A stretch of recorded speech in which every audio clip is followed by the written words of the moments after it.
Yo voy a enfrentar el tema o voy a tocar el tema del dolor y del sufrimiento, pero a partir del libro de Job, ¿sí? A partir del libro de Job, en donde vemos de manera muy clara, muy cruda, ¿sí? En la vida de una persona, en la de una persona en particular, cómo se desarrolla este conflicto, esta guerra entre el bien y el mal, ¿sí? El libro de Job ustedes lo conocen, es un libro apasionante, pero a veces es un poquito difícil transitar la parte media del libro. El inicio es muy interesante y el final también. La parte media es un poco más difícil. Entonces yo quiero resumir la idea principal o la idea principal del libro y ahí están las mayores reflexiones. Bueno, ustedes seguramente han leído el libro de Job, si no tomen la tarea de leerlo, ¿sí? O de volverlo a leer. Pero arranco con algo así, con una introducción técnica, ¿sí? Con algunos datos que pueden ser interesantes. Y es que el libro de Job se cree, hay un consenso general entre los estudiosos, de que el libro de Job fue el primer libro que se escribe. O sea, Génesis no sería el primer libro que se escribe, sino que sería el libro de Job, ¿sí? Y esto es interesante, a mí esto me resulta muy interesante. ¿Por qué? Porque el tema central del libro de Job es el sufrimiento, es el dolor, es las injusticias o las aparentes injusticias, ¿sí? Y esto me parece genial que Dios, el primer libro que de alguna manera Él inspira para que lo escriba, tenga como tema central el dolor. ¿Por qué? Porque a partir del pecado, el dolor se ha vuelto el pan nuestro de todos los días. Entonces, qué bueno, qué genial que Dios me muestre a través de esta iniciativa, de que el primer libro en la Biblia tenga como tema central el dolor. Dios con esto me está mostrando de que Él no es ajeno al dolor, ¿sí? Sino que Él tiene un plan para enfrentar el dolor y nos lo va mostrando. Hoy lo voy a compartir con ustedes a través del libro de Job, pero toda la Biblia en diferentes lugares nos va mostrando el plan que tiene para tener una solución definitiva al dolor, pero al mismo tiempo para ayudarnos a transitar el dolor todos los días, ¿sí? Que de mayor o menor grado siempre sufrimos algún grado de dolor, de injusticia, de tristeza. Bueno, el libro de Job arranca, entre otras cosas, con un diálogo entre Satanás y Dios, ¿sí? Y Dios en Job 1.8 le dice a Satanás, fíjense cómo Dios describe a Job, le dice a Satanás. Dice, ¿te has puesto a pensar en mi siervo Job? Volvió a preguntarle el Señor, no hay en la tierra nadie como él, es un hombre íntegro e intachable que me honra y vive apartado del mal. Job 1.8. Job 1.8. Arranca el libro con este diálogo entre Dios y Satanás y en este diálogo Dios habla muy bien de Job. A mí me encantaría que Dios hablara así de mí. No va a tener el privilegio, pero me encantaría. Y esta misma descripción que Dios hace de Job la repite en el capítulo 2. O sea, 2 veces dice lo mismo de Job, ¿no? Es muy interesante. Ahora, cuando vos lees el capítulo 2 y el capítulo 3, vas a notar de que a Job le pasan cosas terribles. Pierde a todos sus hijos, su esposa lo abandona, pierde todas sus riquezas, era un hombre muy adinerado, ¿sí? Pierde todas sus riquezas, incluso mueren prácticamente todos sus empleados también, y pierde también la reputación, porque él era un hombre muy apreciado por la sociedad, y él pierde hasta la reputación. La gente empieza a decir, algo habrá hecho por eso le pasan tantas desgracias.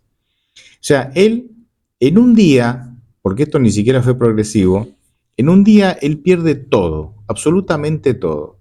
Y sin embargo, cuando vos lees el libro, él no reniega de Dios, ¿sí? Él no reniega de Dios. Pero sí pasa por un periodo de profundo sufrimiento. Miren, el libro de Job, o Job manifiesta o experimenta dos tipos de sufrimientos. Dos tipos de sufrimiento. El primer sufrimiento es el más obvio y es el sufrimiento de la pérdida. Perdés a todos tus seres queridos y perdés a todo lo que tenés, perdés todo lo que amás, o sea, todos los seres que amabas, obviamente vas a sufrir y vas a sufrir muchísimo. Pero sin embargo, cuando uno lee todo el libro, este sufrimiento está como implícito ahí.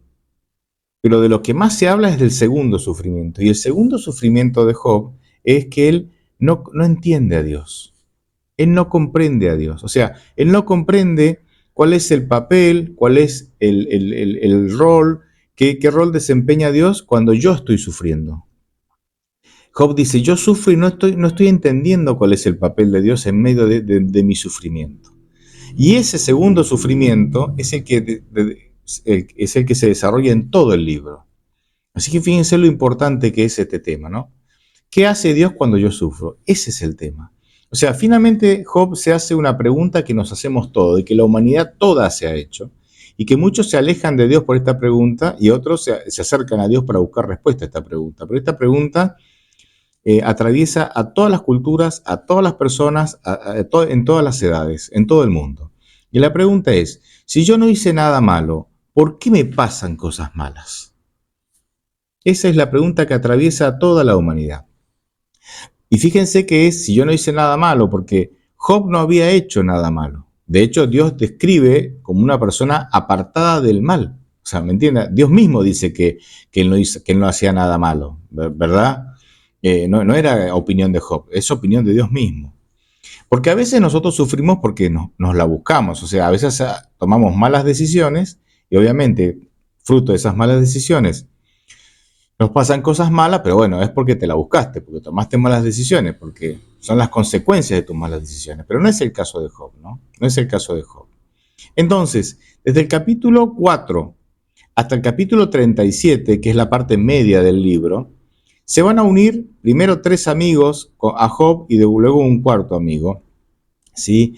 Y entonces, del 4 al 37 es el diálogo que que estos amigos tienen con Job, ¿sí? Y el tema central del diálogo es este, justamente, si yo no hice nada malo, ¿por qué me pasan estas cosas? Entonces, ¿cuál es la argumentación de los amigos de Job y de Job mismo? Job dice, yo no hice nada malo, no sé por qué me pasan cosas malas, y los amigos, todos, le dicen, a vos te pasan cosas malas porque hiciste todo mal. Todo mal. Voy a compartir con ustedes algunos versículos. Y ese es el tema central y tenemos ahí más de 30 capítulos dando vueltas sobre el mismo tema. ¿Por qué? ¿Por qué esa es la temática y por qué se da vuelta solo sobre ese tema? Porque había en tiempos de Job una creencia equivocada que era la siguiente, y esto es muy importante. Si haces las cosas bien, te va bien. Y si haces las cosas mal, te va mal. ¿Sí? Es lo que en la Biblia se llama la ley de la siembra y la cosecha. Esto lo vemos en diversos lugares en la Biblia, ¿sí? Pero por ejemplo Gálatas 6:7, o sea, capítulo 6, versículo 7, lo dice de manera clara, dice, no se engañen, dice el texto, Dios no puede ser burlado, todo lo que el hombre siembre, eso también cosechará, ¿sí? En otros textos lo va a decir de otras maneras, pero esto es una idea muy difundida en la Biblia. Entonces, la ley de la siembra y la cosecha, ¿es bíblica? Sí. ¿Es verdad? Sí. El tema es que no es una verdad absoluta. ¿Qué quiero decir con absoluta? Quiero decir que es una verdad con la cual yo no puedo dirigir mi vida o transitar la vida pensando que esta es la única ley que rige la vida de los seres humanos. No, hay muchas otras variables. Hay muchas otras variables. Y Job va a experimentar eso. Job va a decir, yo hago cosas buenas y me pasan cosas malas. O sea que esto de la siembra y la cosecha, de que hacer las cosas bien te va bien, hacer las cosas mal te va mal, no es tan así. Es cierto, pero no es una verdad absoluta, porque hay otras variables que hacen que a veces hacer las cosas mal y te va bien, ¿sí? Salmo 73 habla de eso, de por qué a los malvados les va bien, ¿sí? Y a veces hacer las cosas bien y te va mal. Y bueno, y Job es uno de los casos, ¿verdad? Es uno de los casos, uno de los mejores ejemplos. Pero fíjense, los amigos de Job entonces destruyen a Job todo el tiempo castigan a Job, por decirlo de alguna manera, todo el tiempo, en base a esta ley, ¿sí? A esta ley de la siembra y la cosecha. Fíjense lo que dice Elifaz, uno de sus amigos, le dice en Job 22, versículos 4 y 5. Ahí en Job 22, versículos 4 y 5, Elifaz le dice a Job, ¿acaso Dios te castiga por tu piedad y por eso te somete a juicio? Versículo 5. Demasiado grande es tu maldad, tu pecado no tiene límites. ¿Qué le está diciendo Elifaz a Job? Dice, mira Job, a vos las cosas que te pasan no te pasan porque sos un tipo piadoso. No te pasa porque sos una persona genial. No te pasan las cosas malas que te están pasando, no te pasan porque vos sos una buena persona. Esto te pasa porque vos sos un malvado. Fíjate el versículo 5. Demasiado grande es tu maldad. Tu pecado no tiene límites. O sea, no tiene límites. O sea, Elifaz trata a Job como una persona malvada y en extremo pecadora. Y no era así, porque Dios mismo, en Job 1.8, nos dice que Job no era así, una persona, Dios mismo nos dice que era una persona apartada del mal, ¿sí? Pero todo el tiempo se lo somete a Job a esto. Te pasan cosas malas porque haces todo mal, porque sos un gran pecador. Y Job también lo cree. No es que lo creen los amigos de Job y Job no. Job también lo cree, pero él sabe que no hace cosas malas. Los amigos no le creen. Dicen, vos sos un mentiroso, vos decís que te portás bien, pero en realidad te, todo esto te está pasando porque te portás re mal, o sea, porque sos un gran pecador y sos una persona perversa y malvada. Job sabe que no es perverso y malvado y sufre que lo acusen de eso, pero al mismo tiempo, Job espera que Dios salga a defenderlo. Job espera que Dios intervenga en esta situación y salga a defenderlo. Fíjense lo que dice Job. Este pasaje es clave para mí. Job 27, perdón, Job 23 del 1 al 7. Job capítulo 23, versículos 1 al 7. Fíjense, miren la argumentación que va a hacer Job y que después Dios le va a contestar. Dice, hoy también siento una gran amargura. Mis heridas son más grandes que mi llanto. ¿Cómo quisiera saber dónde hallar Dios? ¿Por qué Job quiere hallar a Dios? Porque él dice, ¿dónde está Dios en medio de mi sufrimiento? No lo encuentro. No tengo respuesta de Dios en medio del sufrimiento. Retomo versículo 3. ¿Cómo quisiera saber dónde hallar a Dios? Iría a verlo hasta donde Él se encontrara. En su presencia le expondría mi caso, pues mi boca está llena de argumentos. Interesante esto. O sea, Job quiere argumentar con Dios y explicarle que Él es bueno y no merece, porque es bueno, le tienen que pasar cosas buenas. O sea, ¿me entienden, no? Job le quiere explicar a Dios que como el mundo, según Job, como el mundo se mueve con la ley de la siembra y la cosecha, yo que hago cosas buenas me tienen que pasar buenas. Es inexplicable que me pasen cosas malas. Ese es el argumento que Job quiere darle a Dios. Versículo 4. En su presencia le expondría mi caso, pues mi boca está llena de argumentos. Creo saber lo que él me respondería. Creo saber lo que él me respondería. Y creo que me comprendería lo que me dijera. Perdón, y creo que comprendería lo que él me dijera. No creo que él desplegaría su poder contra mí, más bien creo que él entendería mi sufrimiento. Ante Dios, el justo puede razonar con él, así que yo quedaría absuelto para siempre. ¿Qué está diciendo Job aquí? Job dice, como yo creo que el mundo se mueve con la ley de la siembra y la cosecha, solo con esa ley, entonces yo le voy a presentar mis argumentos a Dios y le voy a decir, mira, yo no he hecho nada malo. Entonces a mí me tienen que pasar cosas buenas, porque el que hace el bien le va bien, y el que hace mal le va mal. Claro, es un argumento perfecto. Cuando vos crees que el mundo solo se mueve por la ley de la siembra y la cosecha, es un argumento perfecto. Lo que no entiende Job es que el mundo no solamente se mueve con esa ley, de que hay conflictos, de que hay intereses, de que hay una guerra espiritual entre el bien y el mal que él no terminaba de entender, que nos afecta y mucho, ¿sí? Y entonces, en este punto nosotros nos encontramos con Job. ¿Por qué? Porque cuando vos y yo oramos a Dios, cuando charlamos con Dios, nuestros argumentos son perfectos. Viste que acabamos de leer que en Job 23, Job dice, si yo me encontrara con Dios, le daría mis argumentos, mi boca está llena de argumentos, y Dios me entendería, y Dios me daría la razón, y Dios me libraría de este juicio. Cuando uno conversa con Dios, uno cree que sus argumentos son perfectos. Señor, tenés que sanar a mi hijo por esto, por esto, por esto, por esto y por esto. Y tus argumentos para vos son perfectos. De hecho, pueden ser muy buenos. Nadie los niega. El problema, la gran frustración que nosotros tenemos, es que cuando charlamos con Dios, creemos que nuestros argumentos son perfectos. Por eso damos por sentado que Dios tendría que responder a mis argumentos, o sea, responder a mis pedidos, pero Dios no siempre lo hace. Claro, entonces se nos genera una crisis. Se nos genera una crisis. ¿Por qué? Porque entonces, si mis argumentos son perfectos, ¿por qué Dios no me responde como yo quiero o como yo creo que necesito que me responda? Y eso genera un gran dolor. Y entonces ahí, en ese punto, nos encontramos en la misma situación que Job.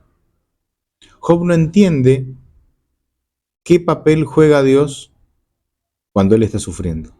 Y eso le genera mucho dolor y frustración. Y quiere encontrarse con Dios para argumentar con él y que Dios lo entienda. Y ahí nos encontramos ese es el punto de encuentro que tenemos con la vida de Job. A nosotros nos pasa exactamente lo mismo. Y es la pregunta que nosotros tenemos que resolver para ser cristianos maduros, cristianos felices y para poder dar un testimonio sólido. ¿Cuál es la pregunta? ¿Qué hace Dios mientras yo sufro? ¿Qué hace Dios mientras yo sufro? Esa es la pregunta que tenemos que encontrar respuesta, ¿no? Bien. Lo interesante es que en el capítulo 38, vieron que en el capítulo 23 habíamos dicho que Job decía, ojalá ¿dónde está Dios? Ojalá yo lo hallara a Dios para charlar con él. Bueno, en el capítulo 38, o esto pasa por supuesto un tiempo después, Dios se le aparece a Job. Es como que, entonces como que Dios le dice, Job, ¿vos me querías ver? Sí, yo quería verte. Dios le cumple la petición, ¿no? Dios se le aparece a Job. Y desde el capítulo 38 al 41 viene la respuesta de Dios al sufrimiento de Job. Y lo podría decir de otra manera, viene la respuesta de Dios al sufrimiento humano. Y esta respuesta es increíble. Miren, yo nunca hubiera dado esta respuesta, pero Dios es Dios, Dios sabe por qué. ¿Saben qué hace Dios del capítulo 38 al 41? ¿Saben cuál es la respuesta que Dios le da a Job? Bien, del capítulo 38 al 41, Dios lo que hace es repasar lo que hizo los 7 días de la creación. Y le dice a Job, ¿vos estuviste cuando yo creé la tierra? No. ¿Vos estuviste cuando yo la colgué de la nada? ¿Vos estuviste cuando yo le puse límites al océano? ¿Vos estuviste cuando yo creé a estos animales? ¿Vos estuviste acá? ¿Y qué hiciste? ¿Dónde estabas? Cuando yo creé el cielo, las plantas. Repasa los 7 días de la creación así. Cuando uno lee en orden perfecto. Y esto a mí me genera una gran reflexión y esto a mí me hace pensar mucho y me hace dar cuenta de que la verdad que la manera en que nosotros pensamos a veces es muy diferente a la manera en que Dios piensa. ¿Por qué? Porque miren, Job está acusando a Dios, ¿sí? De que, de alguna manera, lo hace de onda, lo hace porque está sufriendo muchísimo, no lo hace de malo que es, ¿sí? Porque no entiende qué hace Dios cuando él sufre. ¿Sí? No entiende eso. Miren, si yo estuviera en el lugar de Dios, obviamente nunca voy a estar, y menos mal que sea así. Yo diría, yo bajaría a encontrarme con Job y le diría, Job, pará, vos estás desilusionado y frustrado por lo que te está pasando. Yo te quiero contar, Job, de que hay una guerra cósmica que incluye a toda la creación, entre el bien y el mal.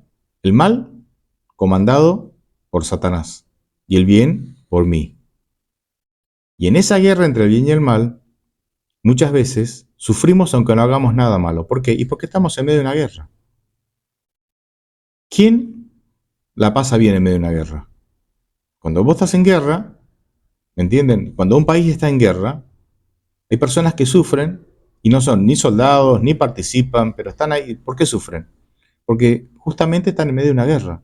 son desplazados, hay muerte, hay dolor, hay carencias, ¿sí? Hay abusos. Es así.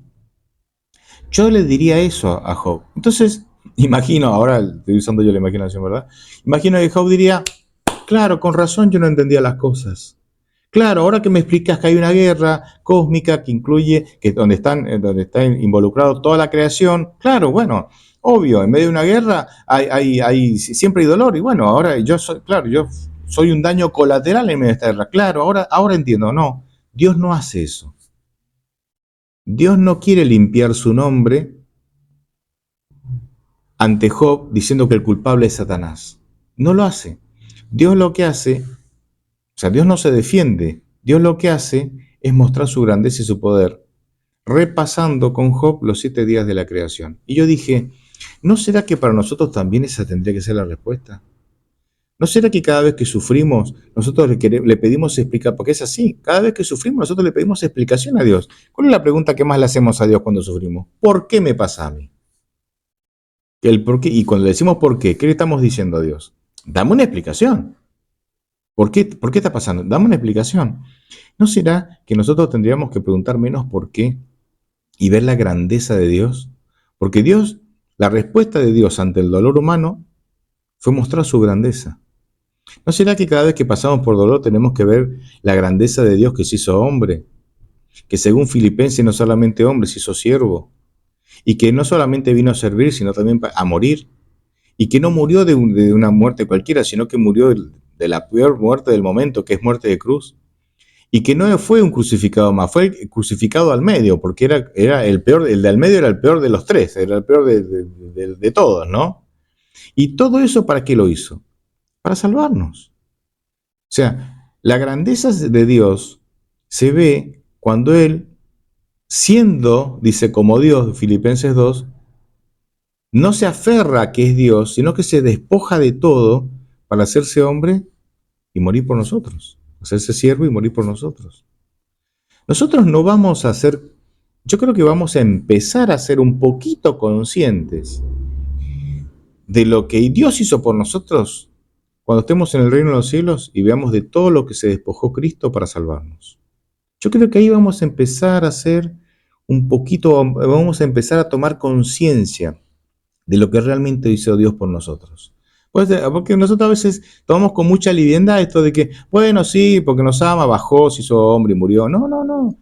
No tenemos idea de todo lo que Dios dejó por nosotros. Eso también habla del valor que tenemos para Dios. Entonces, ¿cuál es el mensaje o cuál es uno de los mensajes que Dios le da a Job?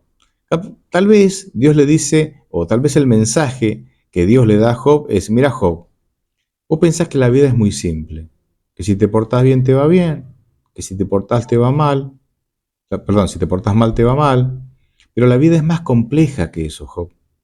La vida es más compleja. Y Dios nos invita a razonar sobre la complejidad de la vida. A veces nosotros evitamos pensar, ¿sí? Somos como muy sencillos, somos como personas que no queremos usar el poder de razonamiento que Dios nos da. Pero Job es un libro que nos invita a razonar. Es un libro que nos invita a razonar. ¿Por qué? Porque hay muchas variables en la vida. No es solamente la ley de la siembra y la cosecha. Por ejemplo, ¿por qué Dios no eliminó a Satanás en el momento que se rebeló? Y evidentemente porque eliminarlo iba a generar una semilla de rebelión que se iba a sembrar por todos los mundos y entonces el resultado iba a ser peor. En la sabiduría de Dios, Dios dijo, bueno, lo mejor para resolver este problema es tomar el camino largo. ¿Cuál es el camino largo? Y dejar que Satanás desarrolle su plan y después comparar el plan de Dios con el plan de Satanás y bueno, ahí la gente y todos los seres creados elegirán, ¿verdad? Pero vamos un poquito más allá. ¿Por qué Dios no destruyó a Satanás cuando Jesús murió en la cruz? Porque nosotros vemos en las Escrituras claramente todo cómo Satanás instigó a Jesús, cómo Satanás quiso matar a Jesús en muchas ocasiones, cómo Satanás quiso tentar a Jesús, destruirlo de muchas maneras. O sea, en la vida de Jesús en la tierra se vio reflejado muy bien el carácter de Satanás. Todos los mundos vieron, mira, Satanás realmente se sacó la careta. de que yo soy bueno y Dios me trata mal, y mostró ante Jesús toda su perversidad y su odio. Bueno, ¿por qué entonces, ya que Satanás quedó al descubierto con la muerte de Cristo, Dios no destruyó a Satanás en ese momento? Porque evidentemente todavía no era el momento. ¿Por qué no? ¿Por qué no era el momento? Porque hay implicancias, o sea, hay cosas que escapan a nuestro conocimiento. Hay variables que escapan a nuestro conocimiento, pero que Dios sí las conoce, y Dios sabe que el mejor camino es el camino largo, es el camino de dejar que el bien desarrolle su plan, el mal desarrolle su plan, y después, sí, todo va a caer, todo va a madurar y caer por su propio peso, y todos nos vamos a dar cuenta de quién tenía la razón en este conflicto. Y mientras tanto, y sí, mientras tanto hay dolor. Claro que sí, pero acá está la respuesta a la pregunta, ¿qué hace Dios con el dolor? Dios está a tu lado, ayudándote, sosteniéndote, fortaleciéndote, dándote paz, paz. Nosotros preferimos bienestar antes que paz. Y Dios muchas veces, en este mundo de pecado, sabe que lo que mejor nos puede dar es paz. Es decir, el problema puede seguir estando ahí, pero vos tenés paz. Pero nosotros preferimos que el problema desaparezca aunque yo no tenga paz. Hay personas que tienen capacidad económica y recursos de diversos tipos para no sufrir problemas, porque desvían, porque tienen gente y recursos que de alguna manera les evitan que ellos enfrenten problemas, pero igual viven atormentados. ¿Por qué? Porque no tienen paz. Entonces es interesante, nosotros buscamos bienestar, ausencia de problemas, más que la paz. Y Dios opina diferente. Dios prefiere darnos más paz que ausencia de problemas. ¿Por qué? Porque en este mundo siempre va a haber problemas. ¿Por qué? Porque nosotros somos el problema. ¿A quién le vamos a echar la culpa? ¿A Dios? Nosotros somos el problema. Pero Dios no nos descarta porque somos el problema. Nos ama tanto que dejó todo su reino para hacerse hombre, para mostrarnos a Dios en la persona de Cristo y para morir y murió por nosotros para que nosotros tengamos posibilidad de salvación. Entonces, todo esto finalmente redunda en crecimiento para Job. Y me encanta que esto esté registrado. Job 42, versículos 3, la última parte del 3 y el versículo 5 y 6. Leo esos tres versículos para hacerlo más conciso. Todo esto redunda en bendición para Job. Y me alegro que esto esté aquí, porque también tiene que ser nuestra experiencia en medio del dolor. Job escucha la respuesta de Dios. ¿Cuál fue la respuesta de Dios? Como ya dijimos, fue mostrar la grandeza de Dios, mostrar su grandeza. Y Job dice, reconozco que he hablado cosas que no alcanzo a comprender, de cosas demasiado maravillosas que me son desconocidas. Job empieza a ver acá que hay variables en la vida que escapan a la ley de la siembra y la cosecha, y no las termina de comprender. Pero ahora entiende que hay otras variables que él no puede solamente pensar que la vida es 2 más 2, 4. Me porto bien, me va bien, me porto mal, me va mal y nada más. No, él acá empieza a entender que hay variables en esta guerra entre el bien y el mal que él no termina de entender. Y dice, de oídas había oído hablar de ti, pero ahora te veo con mis propios ojos. Y esto lo dice una persona que Dios llamó hombre apartado del mal. ¿Me entienden? Esto lo dice una persona que fue halagada por Dios, ¿sí? Descripta por Dios como la mejor persona. Esta que era la mejor persona, varón perfecto y apartado del mal, ¿sí? Dice, mira, yo solamente te conocía de oídas. ¿Qué es de oídas? He escuchado, pero en realidad yo no tenía una experiencia, no tenía un encuentro personal contigo. Versículo 6. Por tanto me retracto y me arrepiento en polvo y ceniza. ¿De qué se retracta? De cuestionarte, Dios, de dudar de ti, de dudar de tu amor, de dudar de tu poder, de dudar de que no te, de pensar de que vos no te interesabas en mí. Conclusión.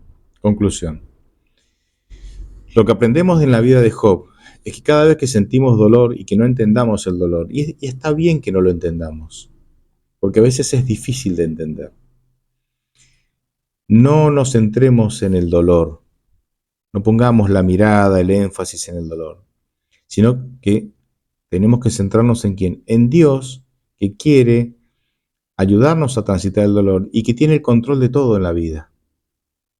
Vos y yo podemos perder el control de nuestra vida en un chasquido de dedos, pero Dios nunca pierde el control.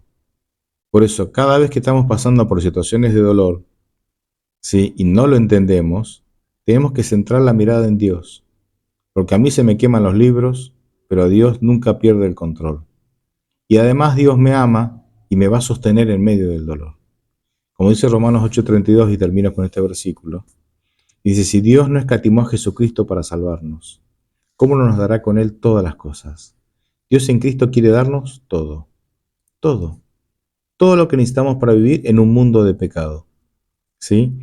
La paz, la paciencia, el amor, la tolerancia, la bondad, la benignidad, el dominio propio, todo lo necesario para que en un mundo destruido nosotros podamos vivir tranquilos, sabiendo que Dios tiene un plan, que ese plan se va a ejecutar, se está ejecutando, que ese plan nos va a llevar a un final feliz, pero mientras tanto, mientras transitamos esta guerra entre el bien y el mal, Dios está para sostenernos y Dios está para ayudarnos a salir adelante. Nunca estamos solos, nunca estaremos solos. Ojalá podamos vivir con esa convicción.